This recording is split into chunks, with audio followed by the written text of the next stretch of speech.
Our guest this morning is Emily Hunt Turner, who came to her position as founder of All Square Grilled Cheese Restaurant by a circuitous route, from studying architecture and urban planning in Atlanta to a law degree at Loyola to a position with HUD in Minneapolis as attorney.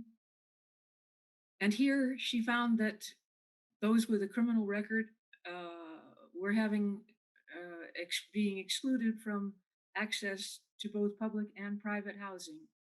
And there was little she could do about it from her position at HUD. So she decided to leave HUD and make it her mission to affect change more directly. And thus, the story of All Square. Emily, we're very glad to have you with us. Please take it away. Oh, wonderful. Thank you, Jackie. I appreciate it very much. Thank you, everybody, for having me, and happy Sunday. Definitely still adjusting myself after even 6 months of all the virtual presentations, but I'm really thankful to be able to safely talk to all of you, I suppose. So I think what I planned for today was I put together a little presentation that does dive a little bit into what preceded All Square and my background, what I traveled. Not because my story is a primary story, but because it does definitely, I think, explain the lineage of how All Square came to be, and some of the really beautiful humans who have really helped to inform it. So if that's okay, I'm gonna switch over to the presentation now and go from there. I also mentioned to Jackie, I'm very informal. So if anyone has something they're dying to ask, just unmute and ask, no problem. Or I'll try to keep my eye on the chat. But yeah, just feel free, and we'll also reserve some time at the end for questions. So, all right, I will go here and get started. All right. So as I mentioned, as Jackie mentioned, my name is Emily, and I'm the founder and CEO of All Square. So we invest in folks who have been impacted by the criminal justice system. And as I mentioned, I really wanted to talk a little bit about, and I know Jackie hit on, which I appreciate, a little bit about my background and some of the core events and or people that kind of led to All Square. So one of the first things, I finished architecture school in 2007 and went to grad school in Atlanta. And really unexpectedly, I don't even remember how I got involved in this documentary called The Atlanta Way. But I started studying in public policy school. In architecture school, I got to know a lot about housing and how it was built and where it was built, the importance of light and space on one's life. And got very interested in low income housing in particular, and all the components of that. And when in grad school and public policy school, I learned a lot about housing trends as it relates particularly to cities and suburban America. And got involved in this documentary called Atlanta Way, where essentially I learned a lot about the Olympics of 1996 that took place in Atlanta, and particularly some of the problematic issues that transpired as it relates to those who were living in downtown Atlanta, where the athletes were housed. So I won't go into all the details, but in short, a big takeaway for me was they needed housing. The city needed housing for athletes coming in. There wasn't an ample stock of housing. And so they identified low-income housing, the vast majority of which was public housing, all of which actually was public housing in inner city Atlanta. And they kind of made a decision that that's where they wanted the new housing to be. And so everyone who is currently living in that housing was displaced. And I think the most problematic piece was, one, there wasn't a lot of notice or time element was very limited. But on top of it, they were sold a picture that didn't exist, which is essentially, we're going to be breathing all this energy and money into your housing units. They'll be temporarily occupied, but then you'll all have a right to return. So it's kind of a win-win. Find somewhere to go temporarily, and then you can come back and enjoy the amenities. And one, that wasn't backed by anything legal. There was no legal right to return. And so contractually, there was no ability to actually turn for the vast majority of tenants. They were all documented by housing advocates there in the city. And two, what was even more problematic was that the units, all of which were prior public housing units, the vast majority of them became private market units. And so those who had been living in them before really weren't eligible to live in them now. And on top of it, the public housing units that were built in were essentially phased out over a few years. So there was no contractual commitment that they had to remain public housing 30% AMI units. They were phased out. So really it was sort of the whole city got new life, new energy, new housing, which was beautiful. But a lot of the people who really deserved to benefit from that and whose homes these were weren't allowed to benefit. And it really felt to me from a higher level, it just kind of felt like because folks didn't have a lot of money, their lives and their housing and were sort of treated like a game of Monopoly, where people could just kind of move them wherever and then not follow through on promises. And it felt really immoral. So that was Atlanta. That whole being involved in that documentary for me led to wanting to go to law school and look at housing discrimination and frankly trends like that were transpiring, and to be a part of the solution. So I pursued law school and I went to New Orleans, Loyola, New Orleans. As you all know, Hurricane Katrina had hit, and there was a series of housing issues that were transpiring in New Orleans and access to housing, also related to public housing. And I knew that if I went to law school in New Orleans, I'd really, really probably have an opportunity to learn a lot hands on. So I went to Loyola, New Orleans, pursued my law degree. And while I was there, I met some pretty instrumental people and got really involved collaterally in solitary confinement and solitary confinement reform. I actually just watched a film last night. This is Herman Wallace, the late Herman Wallace, who has passed. But I just watched a film last night that I'd recommend to all of you. It's called In the Land of the Free. It's a documentary. And it features Herman and two others who were in solitary confinement, which is a 6x9 cell with no access to light, 1 hour a day, access to being out, out of the cell in some variety.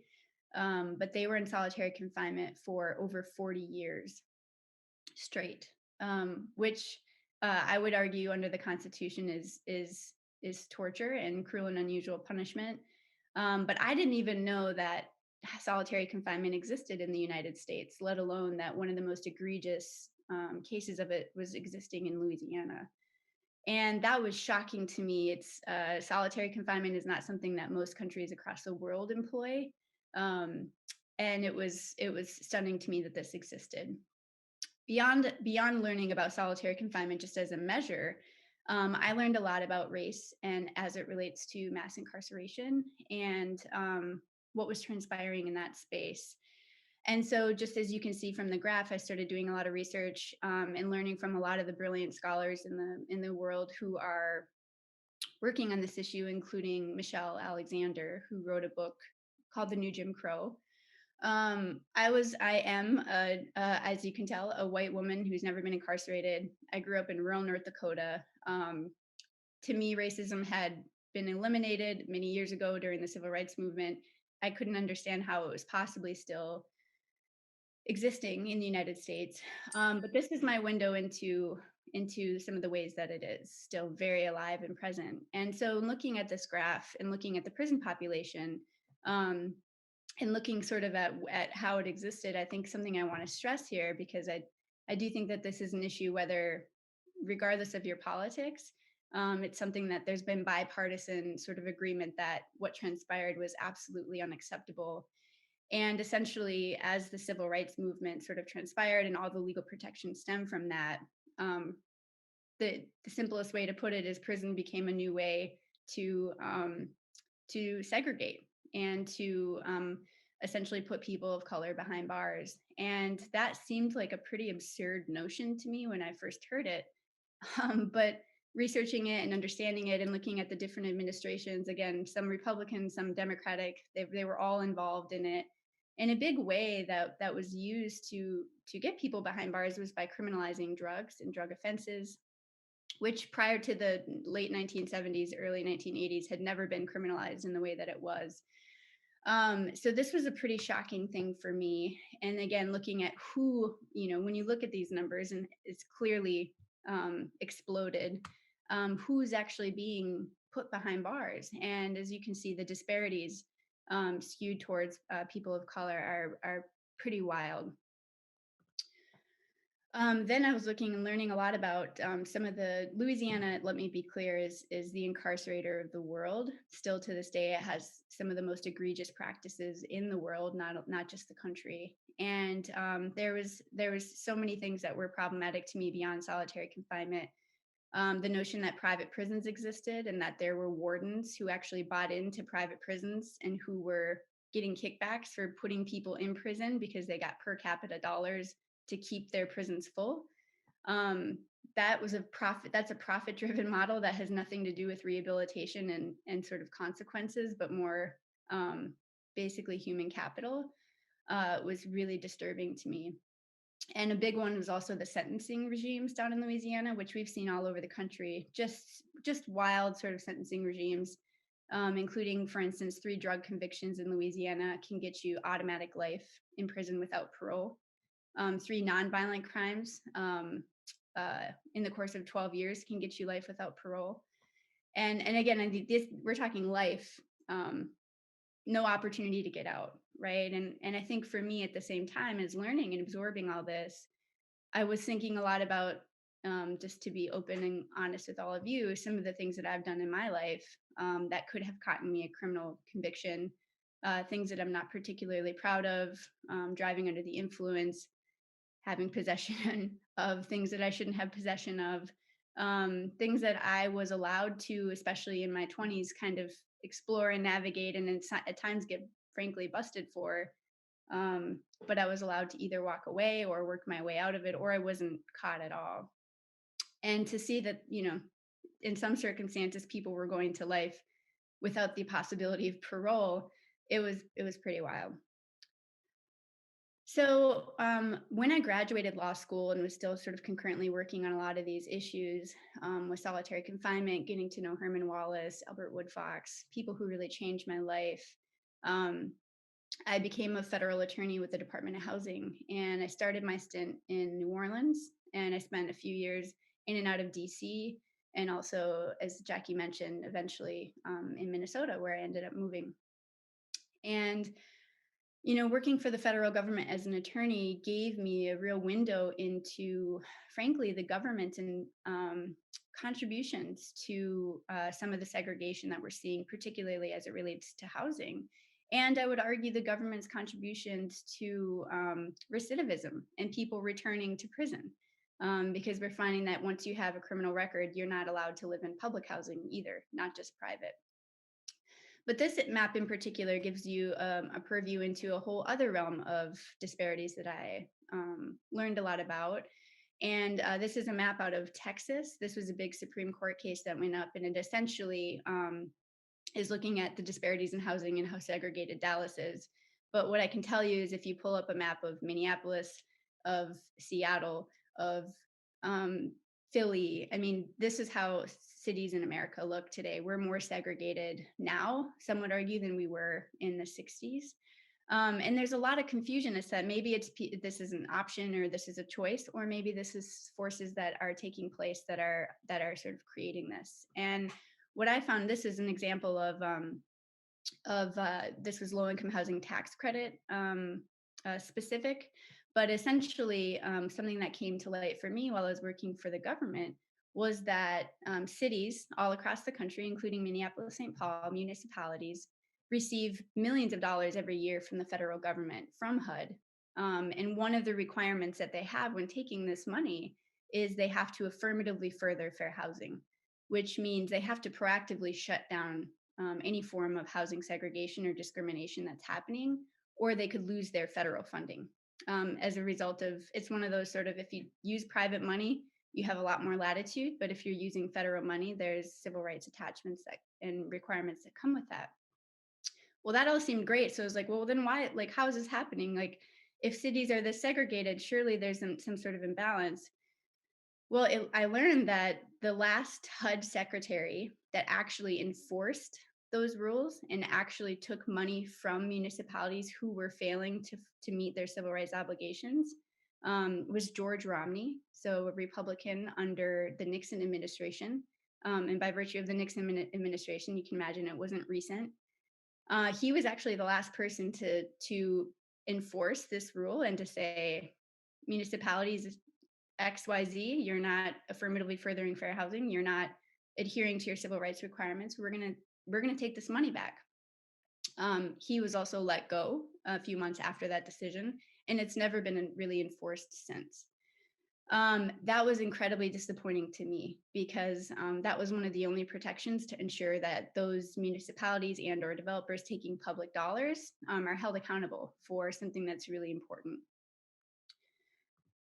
So all that to say, I was working in on at HUD, learning a lot about housing discrimination and how it's showing up. And another thing that was really shocking to me was um, housing discrimination wasn't showing up in the way that I thought it was. I was looking for more of the overt, leases and or housing, um, portfolios that said if you're a Latino, you can't live here, or racial covenants that used to exist. I was looking for the sort of hard evidence of discrimination. And what I discovered was that it's housing discrimination is more alive and well than it's ever been, but it's happening again through these bigger systemic issues. And it's happening really actually in a very sophisticated way, in a way that's really hard to physically see, but it still exists. And it's happening through lending algorithms, which algorithms, yes, are not human beings, but people inform the algorithms. They create them. So, for instance, as it relates to access to mortgages, people's zip codes, and also their source of income. So, if you've ever been on Section 8, you can build an algorithm as a lender to say that these things automatically exclude you from ever being eligible to apply for mortgages. And so algorithms are very problematic. Zoning and land use, there's a lot of neutral language that on its face looks neutral, but in application is really problematic. And these are some giant forces and happenstances that for me, when listening to my friends and mentors, particularly of color, say, I can feel this like discrimination. I just can't see it. Like I know it's there, but I can't see it. And it's one of those really disorienting things. I started to see through the lens of housing that like, whoa, I can now see why it's happening. And really wanted to commit my life to being a part of addressing that. So all that to say, I know that seems like a very odd sort of lead up to a restaurant and, and an institute. Um, but I just wanted to share with you guys that a big piece of this was just kind of learning through a lot of different avenues how discrimination is taking place in contemporary America. And the last thing I'll say before I go into All Square is what led to All Square really was again when thinking about these bigger forces while working at HUD.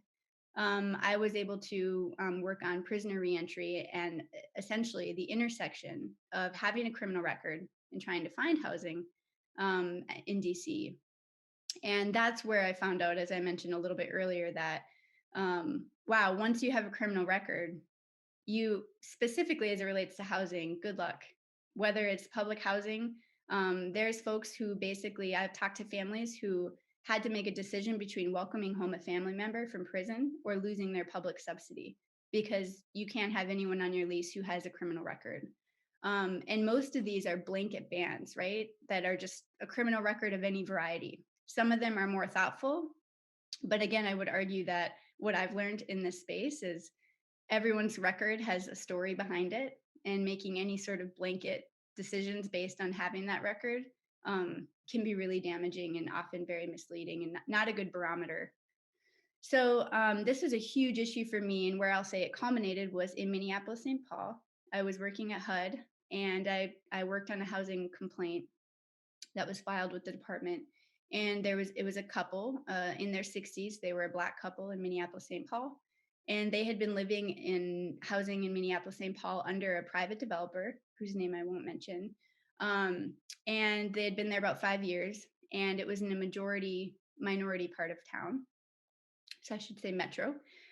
And they found different housing in majority white part of town, and it was under the same housing provider. And I think made an assumption that we've been great tenants for 5 years here. It's the same housing provider. We have the money. We'll just apply for this other place. And this housing provider, uh, who had not run a criminal background check when they moved into the majority minority part of town, um, did run a criminal background check when they moved into the majority white part of town. So one, that from a legal perspective is unlawful. Applying different policies and practices to different parts of town or different areas of town um, is a disparate practice that is unlawful. But what was the human side of it? What was most problematic to me, because I got to know and frankly love this couple, was that the record that came up was 41 years old. So this gentleman had, when he was like 17, he had, there was a simple burglary, I believe, in Kentucky or somewhere in the South. And 41 years later, this record was still plaguing him. And actually, not only could he not move into the new unit with his wife, but they were evicted from the current unit. And they actually ended up in Texas because they couldn't find anywhere else in the Twin Cities that they were allowed to live in because of the record. And that was an unbelievable moment for me in realizing that folks who have records that are 41 years old are still being denied access to the fundamental things that we all need to survive. Yet they're being told to move on. They're being told to be a productive member of society, to, it was just sort of shocking for me. And on top of it, I'd also learned that a lot of people who are incarcerated arguably shouldn't be, and a lot of people who potentially could be, myself included, aren't. So there's all sorts of things that played into this, like, wow, this is a massive issue. And so All Square was birthed from that. So as I mentioned earlier, All Square really exists. And we wanted to, when we launched, have a name that said something really important about this thing that's happening, right? So um, the name All Square, yes, we have All Square grilled cheese, and it's a bit of a double entendre, but All Square more importantly stands for the notion that once you've done your time, once you've served your time, you're all square. And once you're out, you are free and unencumbered and have access to all the fundamental assets of life to not just exist and survive, but to really thrive as a human being.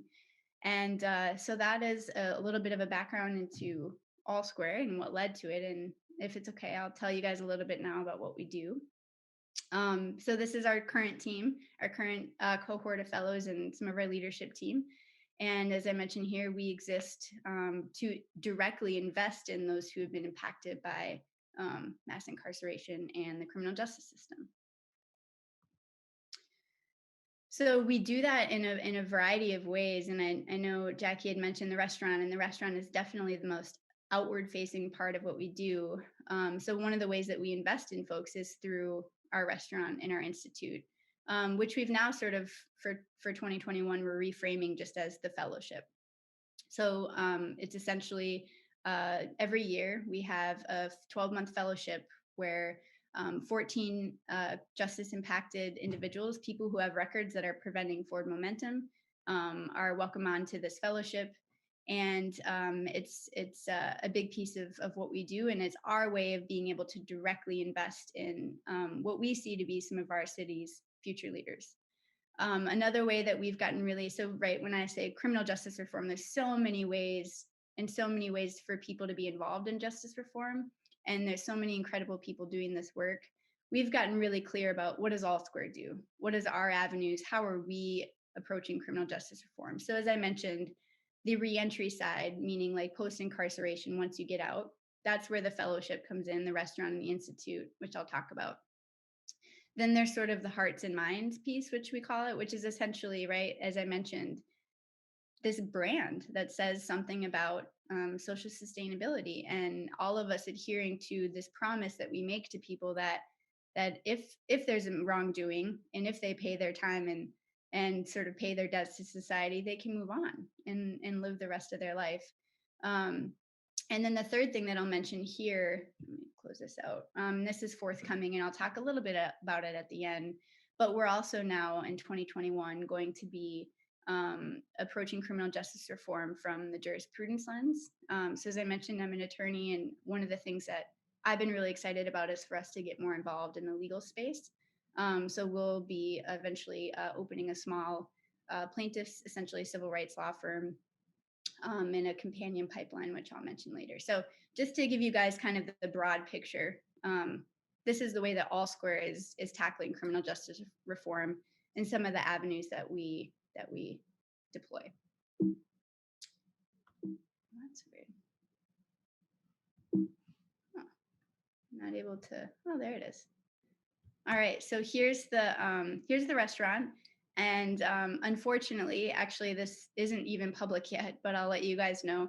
We've been really lucky this summer and this fall. We have this beautiful space which we love in South Minneapolis on Minnehaha Avenue, and we've been really lucky to have. We have a can't see it here, but we've got a really big patio out front, and so through the patio all summer and fall, and also curbside pickup, we were very fortunate to be able to continue moving forward despite COVID, and definitely closed down for 3 months in March through May with everything going on. But really lucky to find a way to get back open, and people were incredibly supportive. But we actually will be closing the restaurant for the next 4 weeks in line with the governor's order. And we are allowed to have curbside, but I think for us, we have a small team, and there's a lot of ways for us to make inroads forthcoming. So I think we've decided just to err on the side of caution, keep everybody safe, and work on a few other things, and close the restaurant down for about a month. So when it's back open, I hope you all can come visit. But this is the restaurant is a part of this 12-month fellowship, as I mentioned. And really what the fellowship exists of is 12 months of investment. And what that looks like for us is the restaurant. So it's 30 to 35 hours of work. There's a lot of team building, culinary expertise. We've got a chef on our team who we make everything from scratch in-house. And it's essentially we pay 14 an hour, and with tips, it ends up to be about 19 to 20 an hour, depending. So we're really grateful that it's a competitive wage for the fellows who are in the fellowship. And mixed in with that is what we think some of the magic of All Square. It's essentially professional development and entrepreneurship programming. And so that the fellowship has become very entrepreneurship forward. And so when the restaurant is shut down on Mondays and Tuesdays is when a lot of the professional programming takes place. And so there's a course on entrepreneurship, building a business, financial planning, all sorts of. We have an expungement seminar and working with attorneys to get your record expunged, which means essentially sealed and not available to most of the public eye. And then I'd say the piece that holds us all together, the most important piece, is the wellness and essentially access to therapy.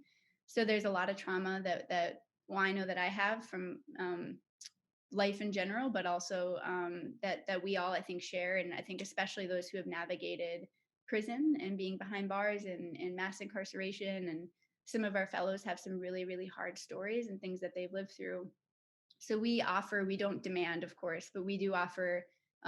We have an amazing mental health and wellness team, Sarah, and her husband, Jamil, through Creative Caponia. And so we offer fellows therapy on the clock. They never have to choose between an hour of work and therapy. They can get paid on the clock to take care of their mental health. And we also pay for the session.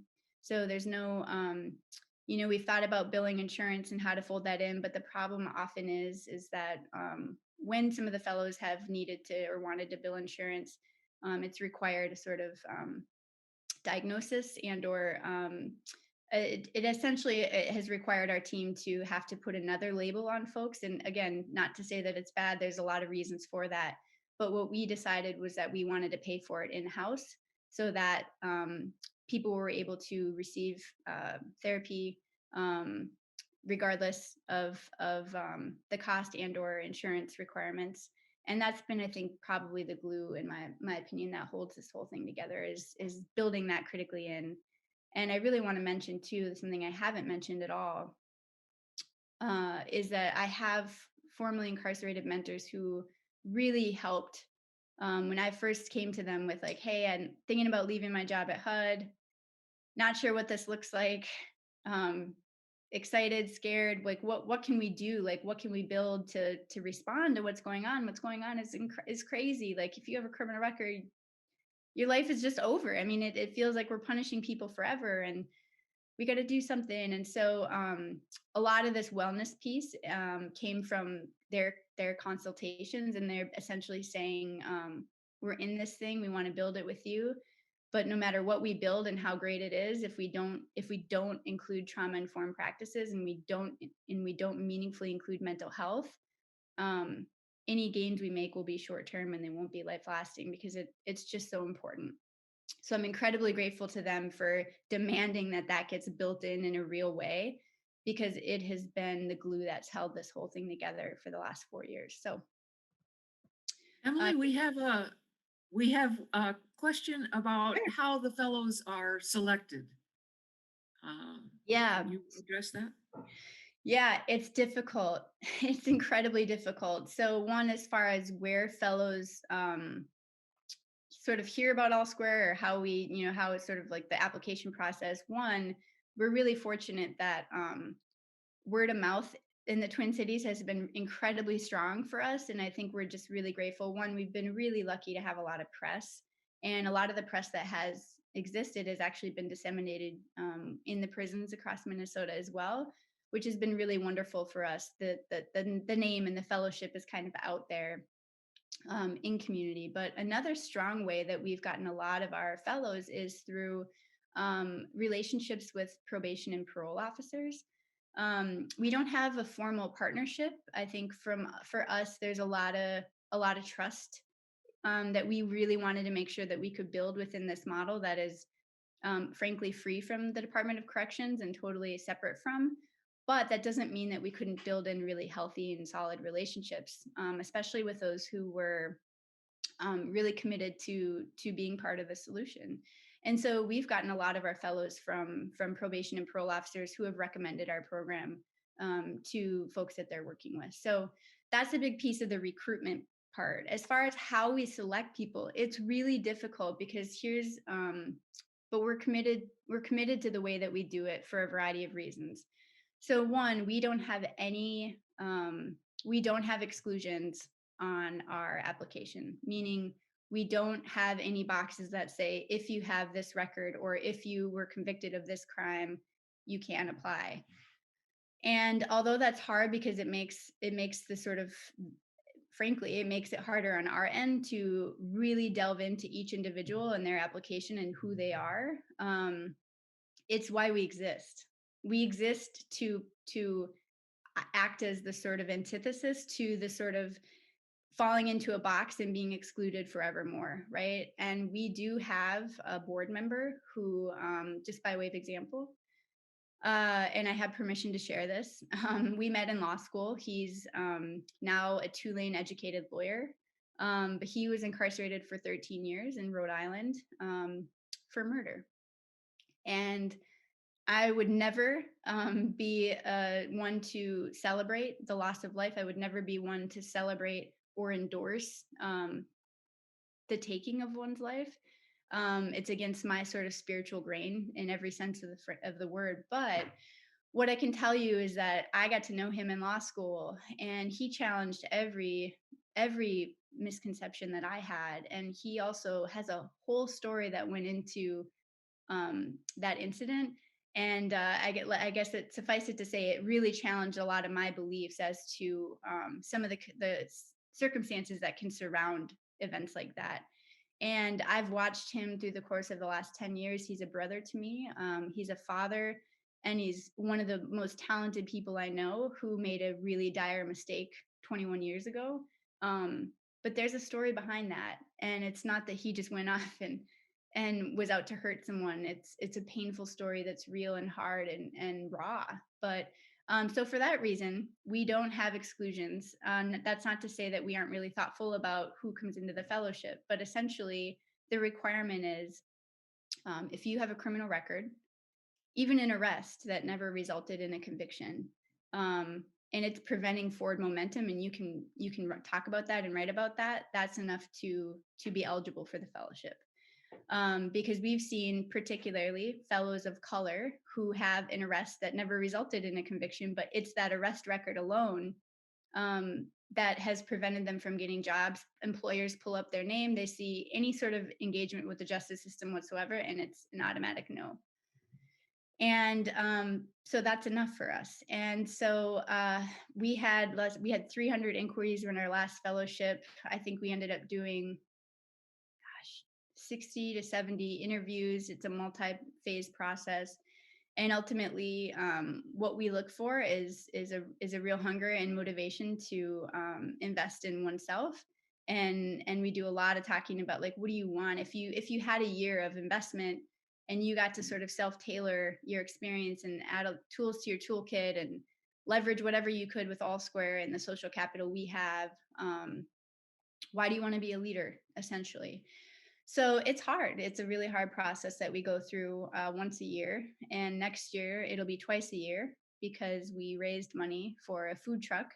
And essentially, now we'll be staggering the cohorts. So every 6 months, we'll bring on a new cohort of 14 fellows, and that there'll be that staggered period of time where the second phase of the fellowship essentially will be employing with the food truck, and also um, graduating into internships on the business side of All Square.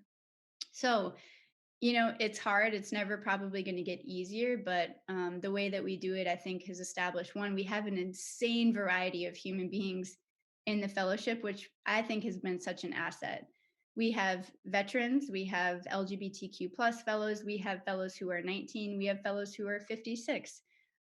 We have fellows who have struggled with severe mental health disorders. We have fellows who have 2 graduate degrees. We have fellows we actually have a graduate of the fellowship who's in his second year of law school. We have fellows who have started, I mean, it's a really wide range of humans. But there's something really beautiful about that. So I hope that answers the question. It's a really long way of answering it, but there's not a simple answer to that one. There are a couple more. Great. Emily, Sure. can you talk about how you're funded? Yeah, we are. So right now, we run at about, for the whole fellowship, the institute, the restaurant, the mental health programming. Last year we had a budget. 2019 it was about $850,000. This year it was supposed to be $1.4 million, but because of COVID, we were going to be staggering the cohorts with the food truck and have double the people and double the capacity. But we had to pause that with COVID. So I think our budget will be around similar to 900,000, a million. And essentially what we do is because we're a nonprofit, we rely on two primary forms of funding. One, we generate earned revenue through the restaurant. We sell merchandise. We rent our dream lab. So a lot of it, how about last year, it shook out between about 55% of it was earned revenue, and then 45% of it was from philanthropy. So individual donors are actually our primary source of philanthropy in 2019. And in 2020, it's really been strongly matched by foundations and grants, which has been really great.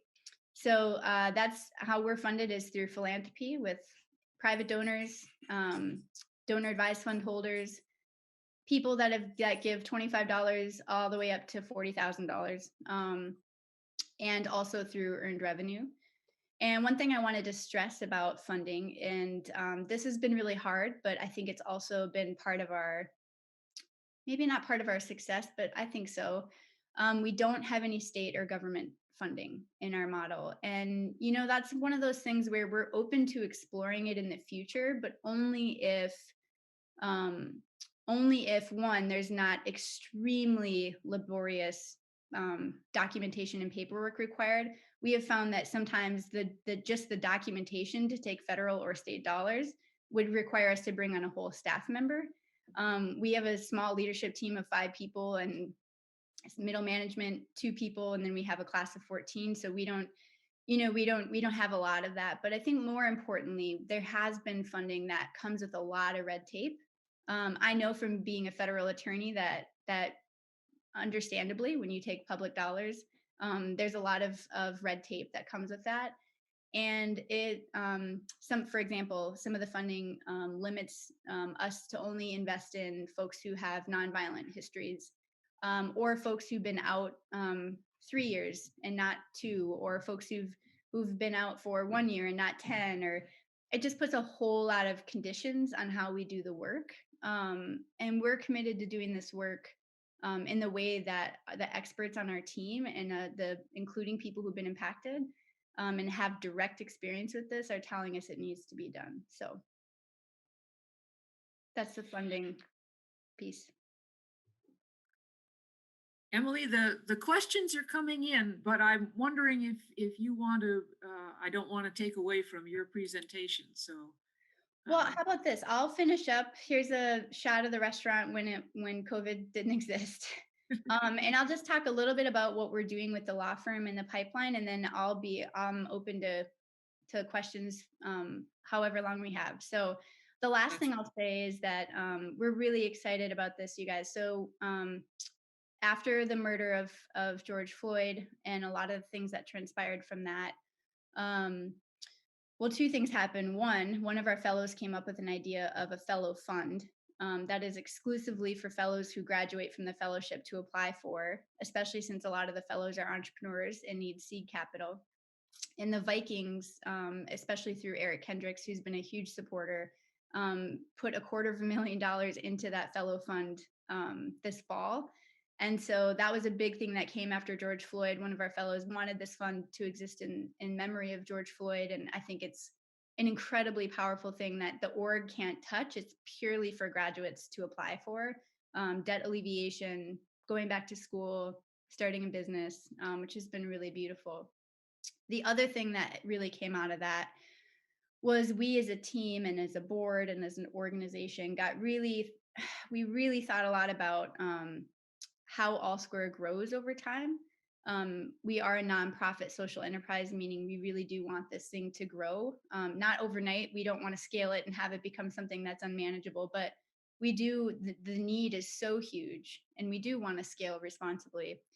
And we had always thought about having another fellowship in another restaurant and institute, essentially in maybe St. Paul or maybe Duluth, or perhaps in New Orleans or another state. But we made a pretty critical pivot from that this summer when George Floyd was murdered. And so we're actually going to sideline that and focus more on All Square branching into a law firm. So in short, what this firm is essentially, it's a plaintiff's firm where we're going to be taking on impact litigation. And one of the areas that we would like to work on is this issue of criminal records and access to housing, right? So I think that there's some tailored measures that housing providers can and should take. If someone has proven themselves to not be a good tenant, I think that's grounds for exclusion. But having a ban that simply says if you have any criminal record of any variety, you can't apply to live here, is something we would like to challenge because it's very detrimental. So that's going to be a way, I think, that through a law firm that we're going to be able to start taking on some of these issues in a different way. And what I'm really excited about as well is complementary to this law firm is we're working on a very community-oriented project right now that is based on sort of this prison to law pipeline. And I had mentioned to you guys, right, that I have, so here's some of my formerly incarcerated mentors and leaders. And these are all folks who are sort of de facto attorneys. Some of them are trained attorneys now. They have the degree to go with it. But a lot of people that I learned from them when they're in prison, every prison has a law library, first of all. And second of all, a lot of people learn the law on the inside because they want to challenge their case, or they want to challenge the case of one of their friends or colleagues on the inside. And so there's a whole lot of legal talent across the country inside of prisons. And there's no formal avenues for them to actually pursue the degree that goes with that. And so what we're doing is we've currently partnered with Minnesota Department of Corrections. Commissioner Paul Schnell has given this the green light. Mitchell Hamlin Law School, U of M Law School, Inver Hills Paralegal Program, North Hennepin Paralegal Program, and some of these amazing justice impacted scholars to develop this prison to law pipeline, to ensure that those who really want to study the law have access to the formal degrees, so that when they're released, they can actually plug into the discipline in a really productive and important way. So I just wanted to mention that what we're doing with the firm and how this is slated to work is we're going to be partnering Ballard Spar, just signed on as our sponsor, which we're so excited about. So not only they're going to be helping from a funding perspective to ensure that these scholars have access to tuition support for the degrees, but this law firm will be partnering with private law firms in Minnesota to take on some of this litigation collectively. So in the restaurant, Crystal Farms, which I'm sure you guys hopefully use their cheese product. If you don't, please do, because they're amazing. But they donate all of our cheese and butter in the restaurant because we're a nonprofit, and they're able to essentially get a tax write-off for that. We get free product, cost of goods sold go down. It's a win-win. It's going to be very similar with the law firm, where law firms are going to donate seasoned senior litigators to plug in pro bono to the firm, and they can in turn benefit from that as well. And that is, I think for us, I just want to say, I think that's pretty much it. For us, it's been incredible to see the legal field across Minnesota really come together to say what's happened is really problematic, and we want to be a part of doing something about it. And so as of next fall, you guys, just so you know, there's going to be the first ever in the country currently incarcerated law degree Juris Doctorate students who will be plugging in to law school from the inside. And the reason that that's possible right now is because of COVID, which I know seems wild, but everything is online. So we're actually able to make that happen starting next fall. And there's a strong presumption that a lot of programming will be continued online even after COVID. And so we're just incredibly excited to be a part of that. And that I will stop with that, and I'll take any questions that you all have. It's an amazing story. Thank you, Emily. Yeah, of course. Um, Karen asks, what are some of the businesses that fellows have launched through the work with All Square and your institute? Yeah, so there's a few. There's O's Kitchen is catering. It's on pause right now because the owner just had a little one, and obviously also catering has been really hard during COVID. But come spring, it'll be in full fledged again. It's Caribbean American fusion soul food that's incredible. So it's O's Kitchen is a catering company. There's an online wedding boutique, which has been really cool. So essentially, sort of a do-it-yourself wedding. Like you can pick and choose things that they can come in and do to and amplify your wedding, that you don't have to do yourself to kind of customize your wedding. Currently, one of our current graduates is working on Israel's. It's a mobile detailing car clinic. So essentially, whether you're at work or at home or at the grocery store, you can call this clinic and they can come and detail your car on the spot. You don't have to actually bring it to them, which I think is just a brilliant move. That's actually the fellow that had the idea for the Fellow Fund. That's his business that he has launched, which I also suspect will be in uh, full swing in spring. And another one is a sort of a cyber club for LGBTQ plus dancers who I think have experienced discrimination in the field in a lot of different ways. So she's looking to sort of transform the space on the basis of people who have different sorts of bodies that maybe aren't always celebrated. I've learned a lot about the space from her on that. It's been really, I think that's been probably one of my favorite things is how much I've learned from the graduates of our program. And we have folks who are one fellow who's writing a book. We have a fellow who just finished journalism school and is hoping to go back to an HCB, historically Black college for grad school. So it runs the gamut. It really does. We have I had to mention this, a current fellow who graduated from nursing school, fell into an addiction, has been clean for almost 2 years, and is now looking to gain permission from the Minnesota Board of Nursing Examiners to be able to sit for her nursing exams. which is really hard to do, but she's really hopeful that she can get past that. She's wanted to be a nurse her whole life and has really changed her life around. So, I mean, it's a like I said, there's not one. Dog grooming business was also started this year. I don't know. There's just a lot. It's been fun. Tom asks, racial disparities in Minnesota education are well known. How do educational struggles impact the work of the fellowship? Oh, a lot, and I say that from a space of, um, something that we are really excited about is we have sort of developed as a team, uh, because obviously people are all coming into this from a different space, different, perhaps educational backgrounds, cultural backgrounds, um, access to wealth or not. And so there's not sort of a standard people are all at this level, if so to speak. But one thing that we're really happy about is we have sort of customizable programming. One, there's a lot of one-on-one mentorship and support. But two, a lot of the ways that we are approaching these courses is through active engagement and less lecture. We also have an assessment tool at the beginning that gives our team an understanding of where folks are at. We talk a lot about through a mental health lens as well about taking the shame out of that. I talk a lot about I have a COO who does all the digital infrastructure for everything we do. And if it weren't for her, I don't have that skill set. Maybe as a CEO I should, but I don't. And so I think we talk a lot too about, you might be a brilliant typer, but you're not a great reader. Or so there's a lot of sort of assessments that we do in the beginning to get an understanding of where folks are at. And then essentially we just customize our programming as best we can to deliver core content and then to give people opportunities to customize that in a way that works for them and their learning style. So with that, I will just say that's why we have to keep the program intimate. We'll never have more than 14 people. If anything, we could even go down probably to 12. Because for us, it's more about quality and not quantity. And to really meet people where they're at, it has to stay intimate. Thanks for the Thank you. yeah. Thank you so much. Unfortunately, we're out of town.